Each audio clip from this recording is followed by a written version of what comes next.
Do you ever find yourself for being the harshest critic? We understand others, but we do not give the understanding to ourselves. We can make 1,000 excuses for other people's behavior, but we cannot understand ourselves. The best antidote to this critical voice is self-kindness and self-compassion. Self-compassion and self-kindness is one of the most important things on your self-love journey, and this is the topic that I'm going to cover today. First off, we need to address the criticism towards ourselves, and we need to understand that the criticism puts so much stress on our daily life. We will feel more stressed at work, we will feel more stressed at university, we always will feel that we're not performing at the best level. Negative self-talk will higher the risk of mental health disorders such as PTSD, such as anxiety, such as depression, OCD, social anxiety disorder, and many others. Criticism and negative self-talk has as well brought burnout episodes in my life, has brought depression in my life, and I had burnout several times in my life when I was always questioning myself, when I was always feeling that I'm not enough, that I'm not doing enough to get my goals. Negative self-talk will bring a limiting beliefs in your life, and you're gonna start to believe that you're not worthy, that you're not worthy of that job, that you're not worthy of that relationship. And the thing is that you harvest what you sow. So if you're gonna have those limiting beliefs in your mind, you will attract those scenarios in your life.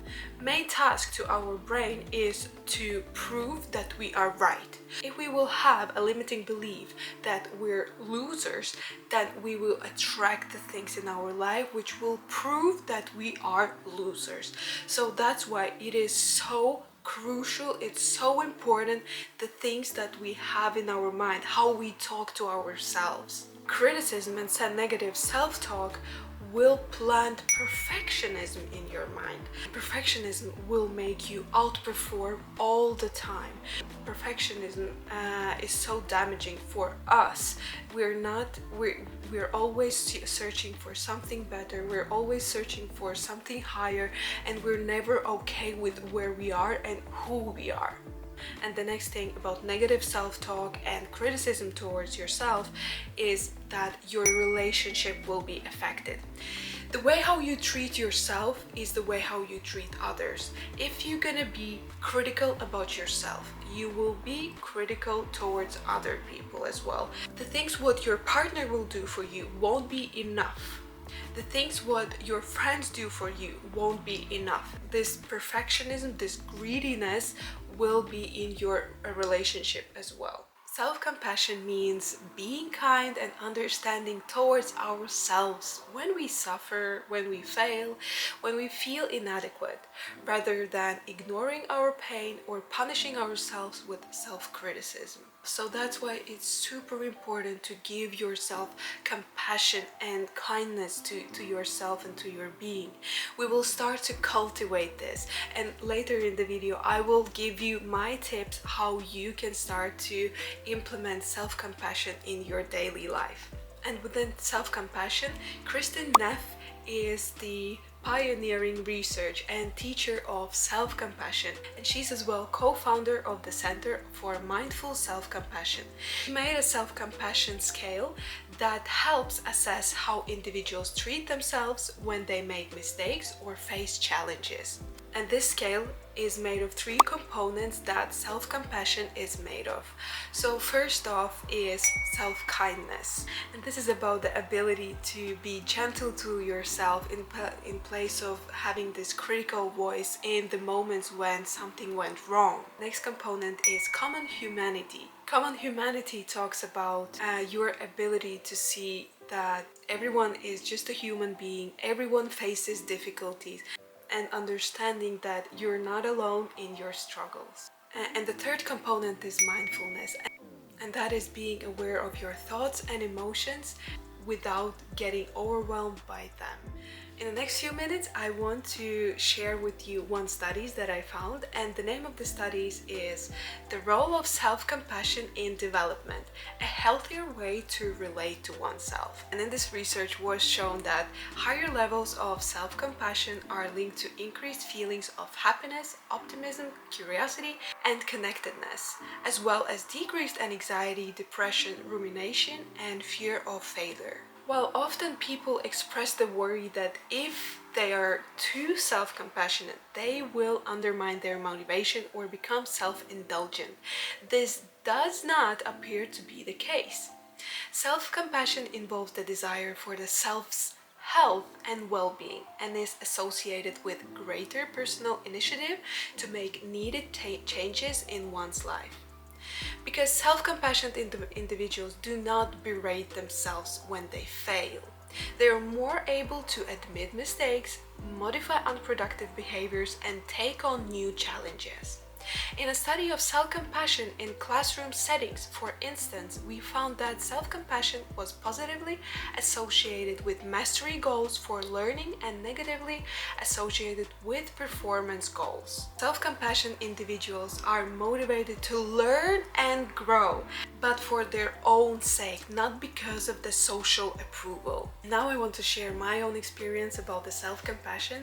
For me, concept of self-compassion was something that I didn't really know what it is. And the first time when I was introduced to self-compassion, that was with my Gestalt therapist, and she told me, be compassionate to yourself. And I was like, how is that? And I shared this idea before as well, and I was always wondering, like, how is that? How can you be compassionate to yourselves? Because we are learned to show compassion to other people or feel sorry for other people's situations and failures and stuff like that, but I never understood how it is to be compassionate to myself. So fast forward, thanks to a lot of therapy with a Gestalt therapist, with a trauma therapy, I finally understood the concept of self-compassion. And for me, it came through understanding what I've been through. It came through the realization that I am just as I am because I had those situations in my life. And I'm giving myself credits for that, because the things that I've been through as a teenager, as a child, they're really tough, and I need to be kind to myself. The other thing what my therapist told me was that in my family, self-compassion concept wasn't something that we knew about or we practiced in my family or in the society where I grew up. It was on the opposite. It was more so cruel, this environment where I grew up. And so I internalized that, and I took that in my soul. I thought that I'm a cruel as well, I'm the bad one as well. So this is the thing with families that has experienced some level of cruelty or violence. Kids growing up internalize that. They think that my surroundings are cruel, that's why this is me, this is my identity as well. But no, you're wrong, you're so wrong. You might have some features from your mom, from your dad, you might have learned some things from your family or from your surroundings, but it doesn't mean necessarily that it is you, that it needs to be you. You can change, you're allowed to change, and you need to change, and you need to grow. Another psychological reason why people are not self-compassionate because of your parents, because they didn't have self-compassion within themselves. And every time when you wanted to express your feelings as a kid, your feelings were not validated. Your feelings were not seen and heard. On the contrary, they were pushed away. Every time when you were emotional for your parents, you were coming across as a needy. So that's why as a kid, you learn to push your feelings away, and that's why you never learned the concept of self-compassion. But the good news is that you have a possibility to do this right now and here, and I hope this video will help you. And now let's dive into self-compassion habits that can be simply implemented in your daily life. before we can show more self-compassion, we need to be aware of our thoughts. In our daily life, we will observe our thoughts. What kind of thoughts do we have during the time? How do we speak to ourselves? When, for example, something went wrong, what are the words that we use to ourselves? Are we saying to ourselves, oh, stupid me, silly me, or we're just accepting that we just made a mistake without judgment? In this first step, we will not judge ourselves of not being self-compassion, because then we will create this evil circle. So first off, you don't have a self-compassion thought, and then you think that you're bad, why I'm not self-compassion, and you're on again and on again. Second thing is to understand yourself. The best tool to use is a therapy and a therapist that can give you objective truth.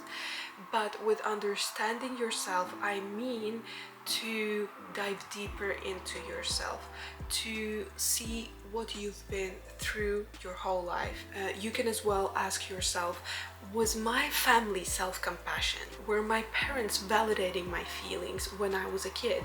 I want you to dive deeper and remember how was the self-compassion concept in your family. Before you can change something, you need to understand who you really are, where are you coming from, what are the protection mechanisms that you had. Maybe in your family, in place of self-compassion, you've been taught something else. We will use understanding towards our parents. We need to understand their story as well. You need to understand the context, why they didn't have the compassion back then. Back then, when my parents grew up, there was Soviet system. The main need that they had back then was to survive, and survive on a physical level. Have food, you need to have a place to stay, you need to cover your physical needs, right? So and back then they just didn't had opportunity to talk about those higher values like self-compassion and being nice and kind towards yourself and towards other people. And as I mentioned earlier, if your parents didn't had a self-compassion, it doesn't mean that you need to be the same way. No, you can change the game. Next tip that I think it started from Kendall Jenner, and her self-compassion hack was to take your childhood photo in front of you, and every time when you talk bad about yourself, I want you to look at that picture of yourself when you were a child. And to be honest, like, this is such a good practice, because in our psyche, in our mind, there is still an inner child. You cannot outgrow that. That's a part of our psyche. Every time when you are saying mean things about yourself, I want you to remember that picture of you being, let's say, 7 years old. Would you really be critical towards a kid? Would you really say that the kid is not worthy? Would you really say that the kid is not doing well? And the last is a practical tip, and that is to implement self-soothing exercises. Those are emotional regulations after upsetting event. And here it will require from you to know yourself. Self-soothing exercises can be just as simple as going out for a walk after upsetting event, listening to the music, taking a long shower, taking a bath, talking to your friend. Like, whatever works for you is your self-soothing practice. So those practices will help you to come back to the state of balance after some upsetting event.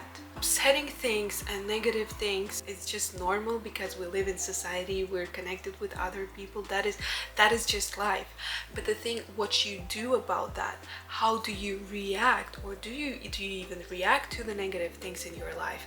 That is your responsibility. You can't change the things that's around you, but the only thing you can change is that your reactions within you. I hope this video resonated with you and you found some good and helpful tips.